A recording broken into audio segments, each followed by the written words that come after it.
Silencio. My eyes followed her voice. A woman with blue hair and what I hoped was stage makeup took a step back from the balcony's edge and sat down. Was she the next act of the performance, or a fellow member of the audience in this mostly empty theater? Whichever way lay truth, the person I was supposed to tail had not shown. I'd wasted a few hours watching a theatrical performance that was nothing short of baffling, while thinking who could have put my favorite Fink on the take. This might not be the first time the things tipped didn't pan out, but tonight was nothing short of an epic fail. Feeling an urge for a smoke, I made my way through the still dark theater, wondering if the rest of the audience knew more than I did, if the show would go on after the silence. As for me, the illusion of contentment as I struck the match and lit the cigarette was more real than the illusion in the theater. I clung to the smoke, bringing it to my lungs as if embracing death as my only reality. Suddenly chilled in the damp of the early morning rain, I turned up the collar of my coat and began to walk through the dark, paper-strewn lane to where I'd parked my car just a few hours ago. I found it instead an old Chrysler K car with a taped-up rear passenger window. I shrugged. This had happened before. I pulled my keys from my pocket, unlocked the car, and climbed in. With the key also turned the ignition, I began to drive. Perhaps the Ford I'd remember parking had only been my hope, and I now drove reality back to my apartment.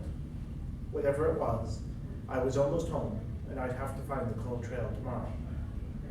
I didn't bother locking the car, pocketing the keys as I ignored the couple having sex in the light of the lamppost. Walking past them to the front steps, embarrassed by his grunts or gasp, I unlocked the door and slid myself inside. The sound of sex replaced by the creak of the inner door and the sound of dripping water from a pipe at the end of the hall. Silence, a dim but welcome memory of a most unwelcome evening. I climbed 3 flights of soul-worn rises until, winded, I had to pause a moment on the landing. I could hear dripping water over my heavy breathing and syncopation with the beating of my heart. I continued my climb past closed doors with whispered conversations, muted trumpets, and the sound of a baby's cry until I stood at my own quiet chamber.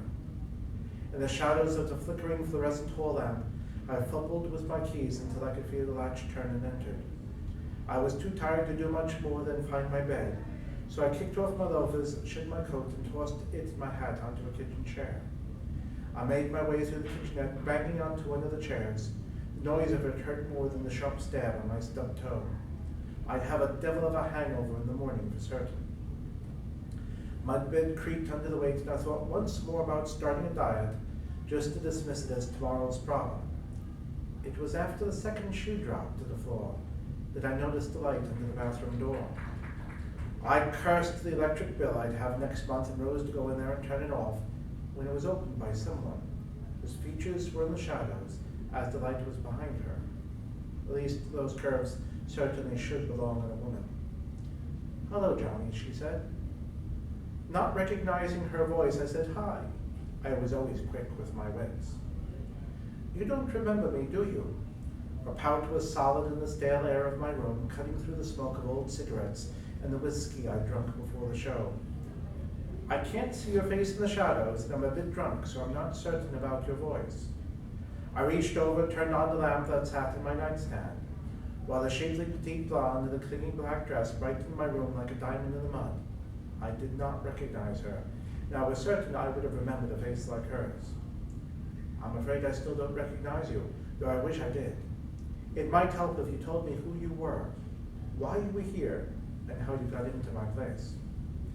She lifted an arm gracefully above her head, taking a dancer's pose, and said, "I'm Eve from heaven. Does that help?" A dim recollection from the Garden of Eden Club pierced my soggy mind. The dancer. I remember now. I also remembered promising to help her with something, but not what. I had to cut down on the whiskey. "Look, Eve, I was drunker than I am now, but I do remember I promised to help you with something. However, this is not my office, and I still don't know why you're here, or how you got here."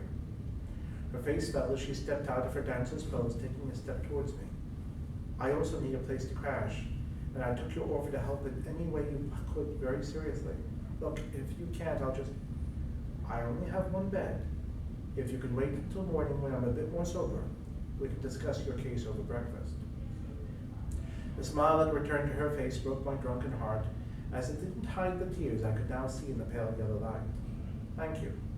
I don't mind the floor. Nonsense. I may be drunk, but I don't ask even unexpected guests to take the floor.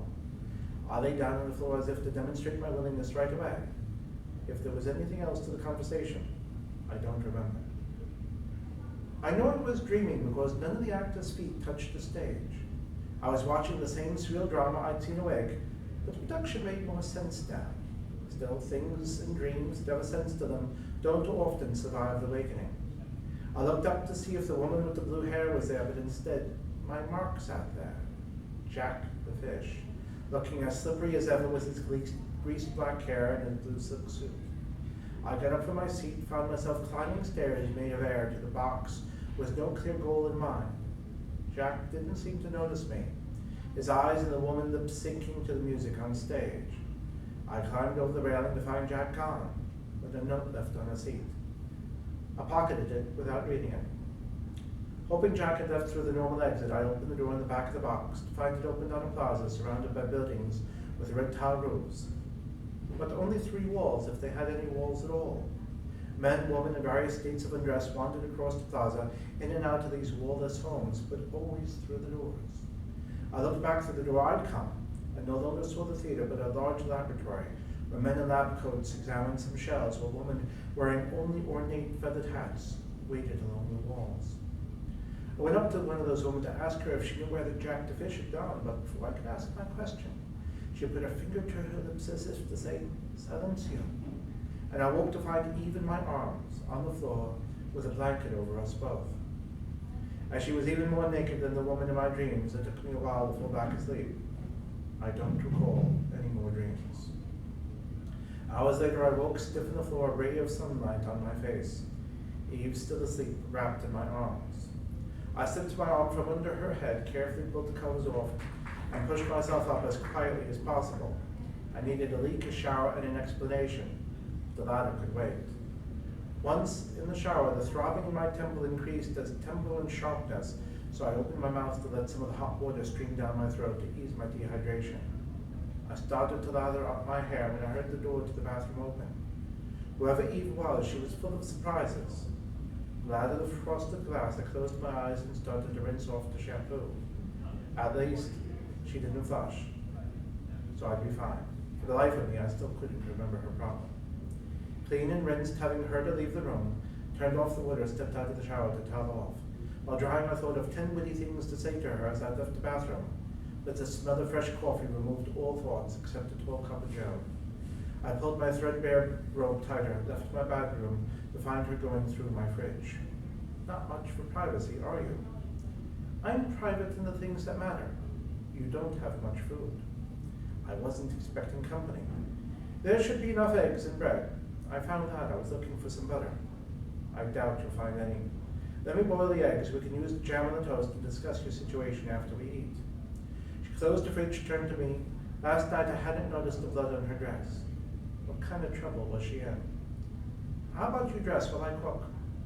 I never regretted more that the door to my bedroom would not close as when I disrobed and dressed. Trouble she may be, and likely in worse, but she was more beautiful than a spring tree, and I was not as hard as I once was. At least not all of me, and at that moment I wished that part of me was less so. I returned to the kitchen to find the table set and the toast all ready for the jam. She had her back to me, so I let myself watch her move as she cooked. Everything she did betrayed herself as a dancer, or reaching into an overhead cabinet, adjusting the stove, or simply shifting feet. It was then that I noticed the lack of shoes. 2 hot steaming coffee mugs in hand, she came to the table and sat, giving me a chance to study her face for a moment. Her left eye betrayed hints of a recent black eye, and there were faint hints of what would one day be crow's feet at the corners, placing her in my estimation in her early 40s. Not finding any milk, I imagine you like your coffee black. I do. If you want, I have some sugar. No, I'm okay, though I wish you had some skim milk. I'll get some later. From the look of it, I'm also going to need to get into your apartment and bring you back some clothes. You'll not want to go out in the daylight with that amount of blood on you. Could I stay here a few days? Yes. What happened? Before I get into any of that, how much to take my case? What is your case? Protecting you or investigating something? I'm not a bodyguard. You really don't remember what we discussed? No. My ex disappeared about 2 days ago with his new thing and just about all of my savings. I'm just trying to get back the money. The gal can keep him if she still wants him. Her eyes never met mine until I asked, so where did all of that blood on your dress come from? He got word I was after him and sent a goon to beat me up, came at me with a knife. That's not your blood, is it? Did you have to hide the body? You're right, that's not my blood. But I didn't kill him. I had hoped to trail him, but he evaded me, so I came straight here. Kung Fu? Vraja Mushti with Tacoma wearing my hair. She obviously assumed I knew what Vraja Mushti was, while in fact I couldn't even pronounce it. I moved on. Good place to hide a weapon, especially for a dancer. Exactly. Do you have any leads I can follow? We have the blood of the goon, that's about it right now. Okay, first thing we do is get you an outfit you can wear in public without attracting the cops. Then we'll see where that blood leads us. You're taking my case without asking for a fee. Well, how much do you have? Nothing, he took everything. Okay, how much did he take? Everything. I was thrilled with the precision of her answer. All right, my fee is 1% of what I help you recover. That's an odd fee. I'm an odd man. Now, what size are you so I can pick you up an outfit? Or are you going to tell me where you live so I can bring back some clothing? I lost my keys in the fight. That didn't keep you out of my apartment. I'll need to look through your place in any event for evidence. We'll go there later, together. I'm a size 4, just added to the bill. I bought her some light gray yoga pants, a long sleeve t-shirt, a jacket, and a pair of sneakers, figuring that she'd be comfortable and not thinking what I was thinking whenever I looked at her, even though she was likely used to that. I returned to the apartment to find Eve in the shower with the bathroom door open. I tried not to look while I laid the clothing on the bed and tiptoed back to the kitchenette. There I forced myself to read the paper while the water stopped running, trying not to think of her as I could see her moving around while she dressed and dried. She might take her for clothes for a living, but while she stayed with me, she would have what privacy I could give her, even if she didn't seem to care about it.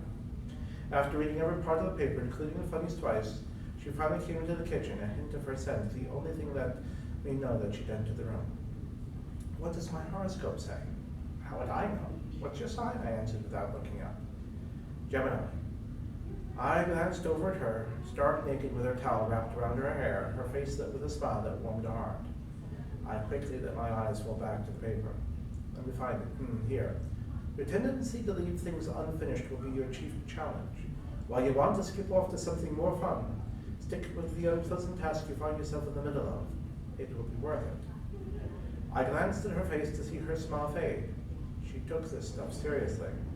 Okay, now what does yours say?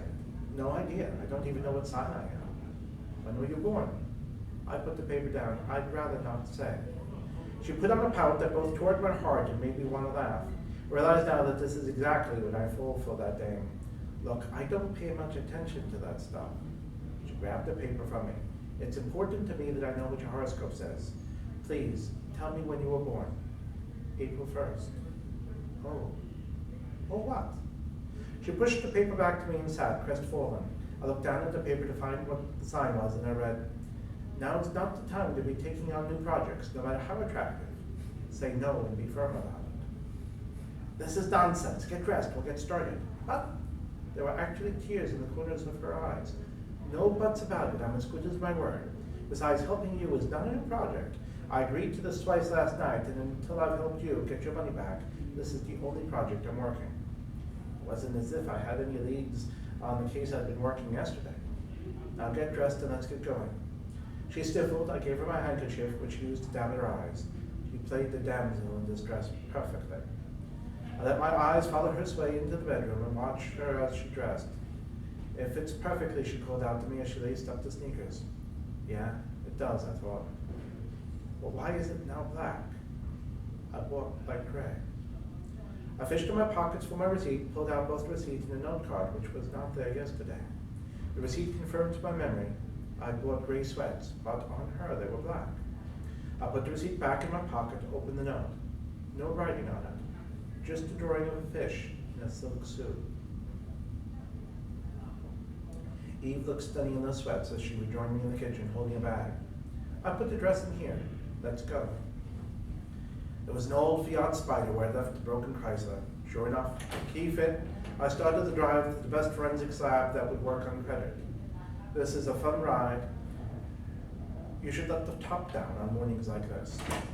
At first, I thought there was no point in trying to explain the car situation, which I didn't understand myself. Not that I cared all that much, as long as the key let me drive whatever I found. Realizing I might have trouble explaining what had been going on since I'd left the theater should the car change again. I'd love to say it's my car, but it isn't, and I have no idea how to work the top on this thing.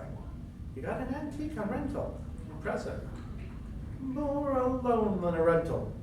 I don't understand. I'm not certain I do either. Last night I drove a Chrysler home, but I'd driven a Ford to the theater. My key seems to work whenever a car is parked where I left the car I last drove, so I just drive what I find. Weird. Where are you taking me? There's a forensics lab that I'd like to use. I'm going to ask them to examine the blood on your dress. Try to track down your assailant and through him find your ex. Once we've dropped the dress off, I'll take you to your place and we can see if we can find anything. The lab was out in the burbs, and I did enjoy the drive, especially after we figured out how to let the top of the car down.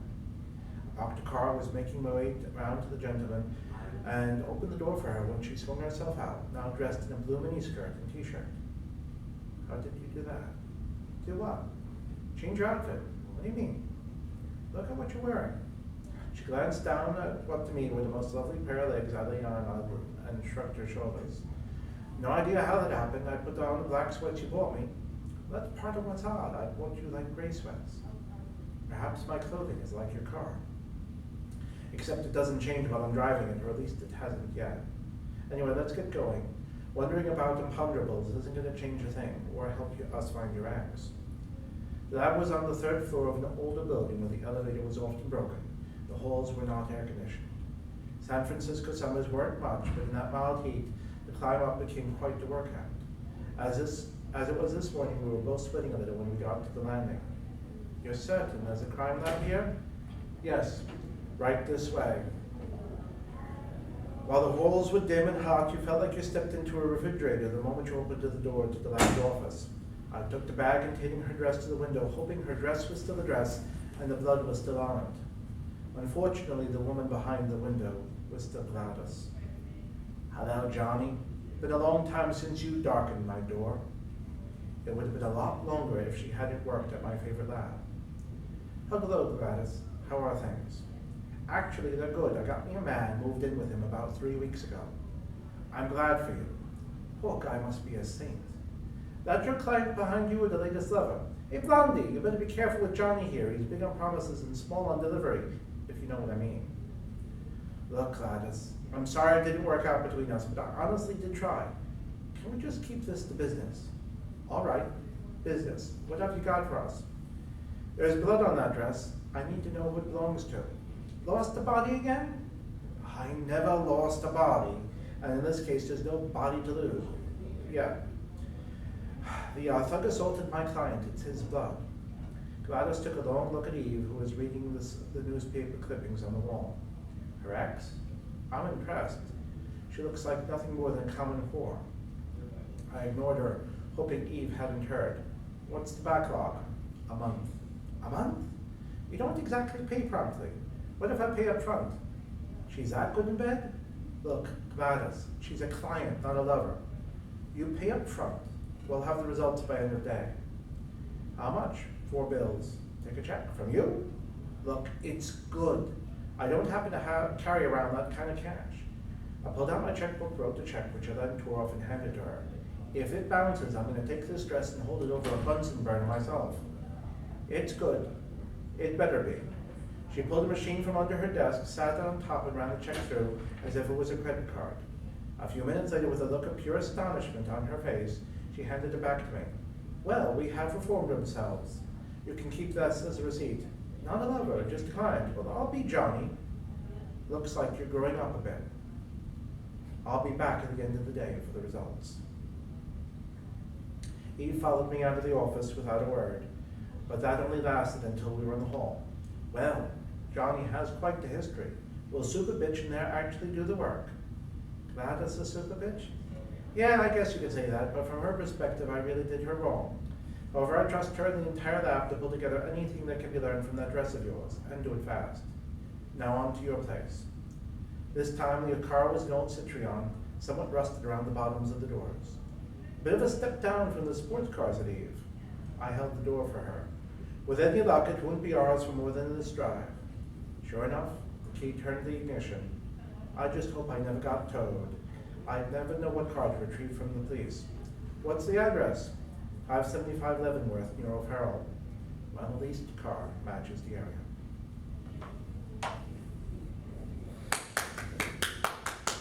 Thank you. I hope that wasn't polite praise just because I'm a friend.